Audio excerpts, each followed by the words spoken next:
Kay sinila dating Ginoo, dating coordinator ng simbahan ng Lourdes Labas.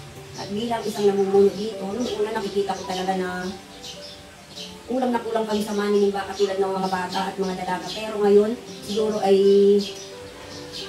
nabuksan na rin yung mga puso nila mula nung nagsimbang gabi, dumami ng dumami. Labis na ang aking pasasalamat at unti-unti namin naaakay na ngayon ang mga kabataan, kaya marami nang sumisimba ngayon. Unang-una sa lahat, nagpapasalamat ako sa pangalan ng mga Academy dahil binigyan kami ng pagkakataon na makapaglingkod sa pamayanan at simbahan.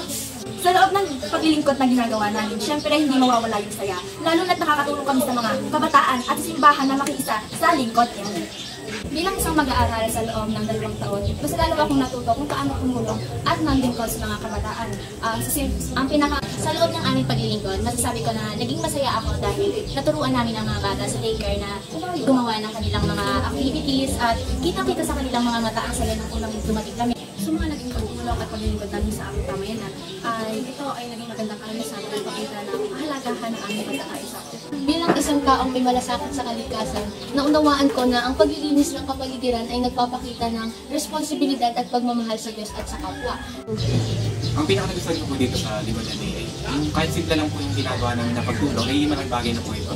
Natutunan ko ang paglilingkod ay hindi lang isang takdang gawain, hindi ito ay isang oportunidad na makatulong sa ibang. Naranasan namin habang nagtitinda kami sa tindahan ay hindi lamang basta pagtitinda ang aming ginagawa, pati na rin pakikisalamuhan sa ibang tao.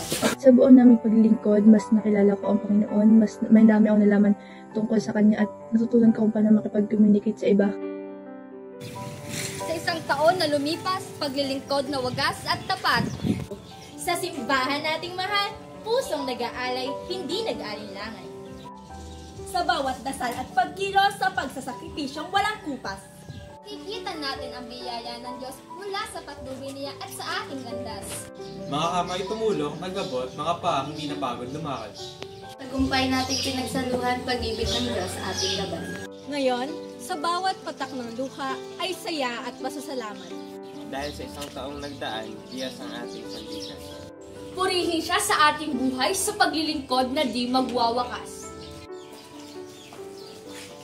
Sa simbahan, tayo'y patuloy, magsisilbi ng may galak.